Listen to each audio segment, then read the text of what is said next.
Mon humeur porte sur la célébration, la panthéonisation de Marc Bloch et les propos étonnants de sa petite fille Suzette Bloch, qui est tout à fait en droit d'exprimer ce qu'elle veut, et qui a surtout assuré depuis quelques jours qu'elle ne voulait pas que ce soit une récupération politique. Et on sait à quel point le président de la République, Emmanuel Macron, est friand de ces cérémonies, de ces hommages, de ces consécrations historiques, que ce soit à l'église des Invalides, que ce soit au Panthéon. C'était à Versailles l'autre jour. Et pourtant, Suzette Bloch dit « Je ne veux pas la présence de représentants du Rassemblement national parce qu'ils descendent d'un parti qui a été cofondé par un des membres de la Waffen-SS ». Je voudrais rappeler à Suzette Bloch, je connais l'histoire de son grand-père qui est un héros. Je connais le livre, l'engagement de cet homme irréprochable qui était vraiment un grand héros de la liberté et de la République.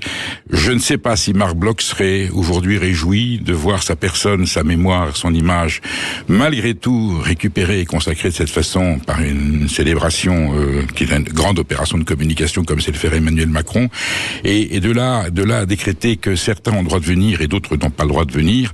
Le RN, descendant d'un parti fondé par la Waffen-SS, le Front National a été fondé en 1972 par Jean-Marie Le Pen. Il y avait beaucoup dans le premier comité, il y avait des représentants effectivement de la France pétiniste, des collaborationnistes. Il y avait aussi des résistants, des grands résistants. Il y a une polémique sur les chiffres. Est-ce qu'ils sont 42, pas 42, ce qu'avait Georges Bidault.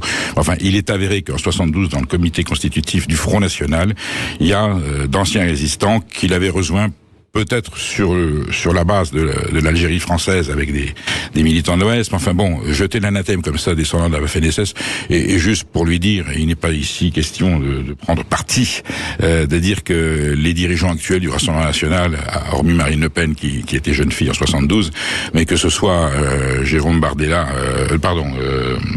Jordan Bardella, Sébastien Chenu, Jean-Philippe Tanguy ou Thomas Ménager, ils n'étaient pas nés en 72. Donc voilà, ils ne descendent d'aucun parti qui pourrait avoir des liens avec la Waffen-SS. Et si on remonte l'histoire et qu'on veut regarder de plus près, François Mitterrand, qui est le grand leader de la gauche, président de la République en 1981, continuait à avoir monsieur René Bousquet qui avait déporté des Juifs au Veldiv, qui avait collaboré avec la police allemande, que François Mitterrand qui avait été jeune cagoulard de l'extrême droite, qui a été décoré de la Francisque par le maréchal Pétain, qui n'a jamais caché son ambiguïté envers ce qu'on appelle le régime de Vichy. Et puis même à droite, on avait Maurice Papon qui a été préfet de police et ministre de l'économie, qui était aussi un ancien collabo. Donc si on doit faire le ménage, faisons-le partout.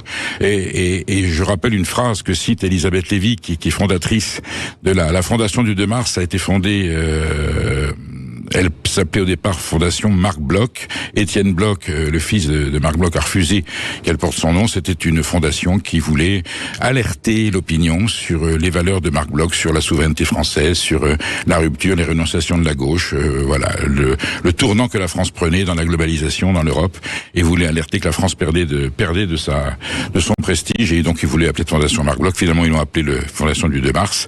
Voilà, Elisabeth Lévy rappelle que Marc Bloch se disait « Je ne suis pas juif, je ne me sens pas juif, mais je me sens juif face à quelqu'un d'antisémite ».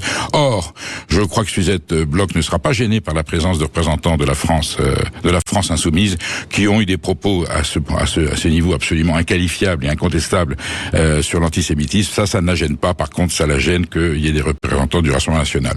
Donc voilà, juste rappeler à cette dame que Marc Bloch était un républicain et que je ne pense pas qu'il aurait apprécié que de tels propos soient tenus pour une consécration dont il n'aurait pas voulu. Et je pense que le président de la République, on dit que c'est sa dernière, mais je pense que Emmanuel Macron est tellement friand de ce genre de cérémonie et de ce genre de consécration, il est capable de nous déterrer le général de Gaulle le 9 novembre prochain, ça sera le 56e anniversaire de la mort du général de Gaulle, et de refaire des obsèques nationales pour pouvoir finir son mandat dans la gloire en récupérant l'histoire, afin de, maquiller les échecs de son double quinquennat.